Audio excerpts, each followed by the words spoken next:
This is my probability project on a murderous board game. In the board game of Clue, there are 6 different people, players potentially, but there doesn't have to be 6 players. There are 6 different weapons that are here, and there are 9 different rooms. And what happened is that one of these people killed someone with one of the weapons, and it took place in one of the rooms. So the point of the game is to try to be the one to figure out who did it by process of elimination. So the first thing I wanted to know was how many possible combinations of rooms, suspects, and weapons there are out of all of these. Since there are 6 weapons, 6 suspects, and 9 rooms, you multiply those all together and it equals 324 different combinations. First, you just have to separate your the rooms, the weapons, and the people, and you have to pick one of each to determine who was the killer in what room with what weapon. But you obviously don't want to know which one it was, so I'm gonna mix them up, and I'm gonna pick one. I'm gonna mix these up. This is the weapons, and pick one. And then I'm gonna pick a person.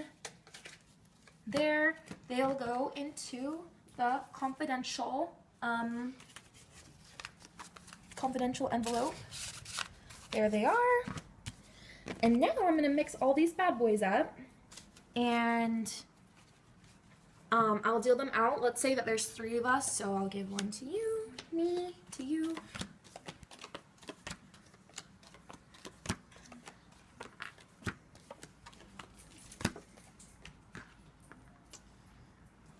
So now that we each have 6 cards, I dealt out the cards to each of us, so now I know what is not in here. So I wouldn't usually show this to all of my players, but I have the candlestick, the wrench, the hall, the conservatory, Professor Plum, and Miss Scarlet. So I'm gonna use my little nifty sheet here and cross those off. I'm gonna have candlestick is out, the wrench is out, the hall is out, the conservatory is out,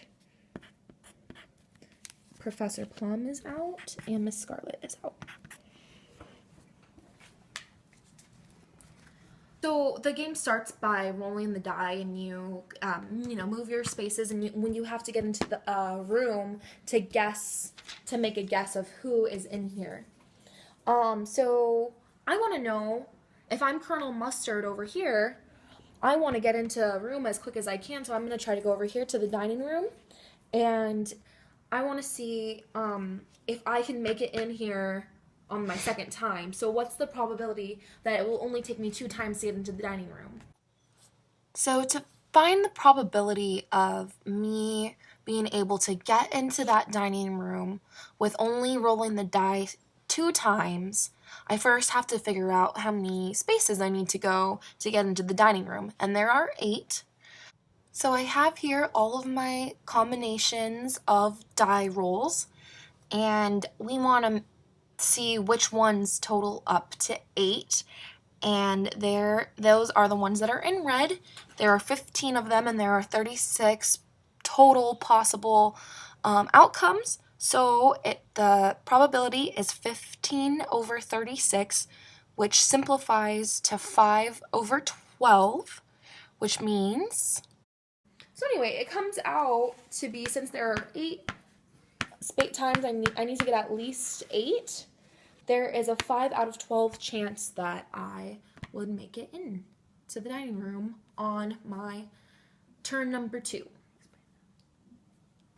So let's say I have rolled and I finally make it into the dining room, which means now I have the opportunity to make a guess of what's in here. And what usually happens is that I will say, oh, I think it was the candlestick with Miss White in the dining room. And then I ask my players that are playing with me to show me if they have the candlestick, the dining room, or Miss White. they show me and then I know that it's not one of those two. And then when I actually want to make a real guess, I would just say I'm actually guessing for sure. Like, I really think I know what's in here, not like I'm just doing my process of elimination anymore. I know for sure. So my next question is, what's the probability of me guessing it right on my first try without seeing anyone else's cards, just based off of the cards that I have? What is the probability that I could guess it right?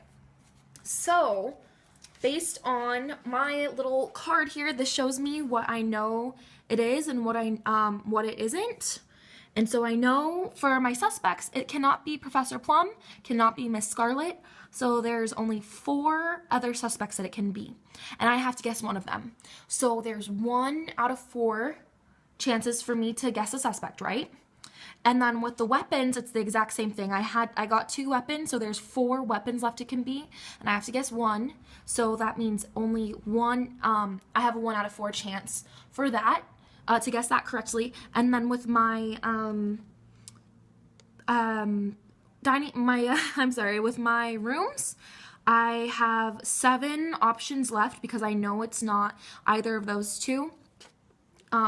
And so I have a 1 out of 7th chance of getting that right. So I'm going to multiply 1/4 by 1/4 by 1/7, which equals 1 over 112. So I have a 1 in 112 chance of guessing it right on my first try, which is approximately 0.89%. So it's like less than a 1% chance that I could get that right. All right, so let's see if I have that lucky 1 in 112th chance of getting it right. I'm in the dining room now.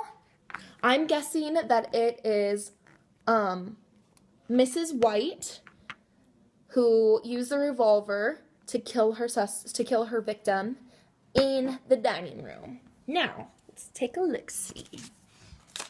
I have a good feeling.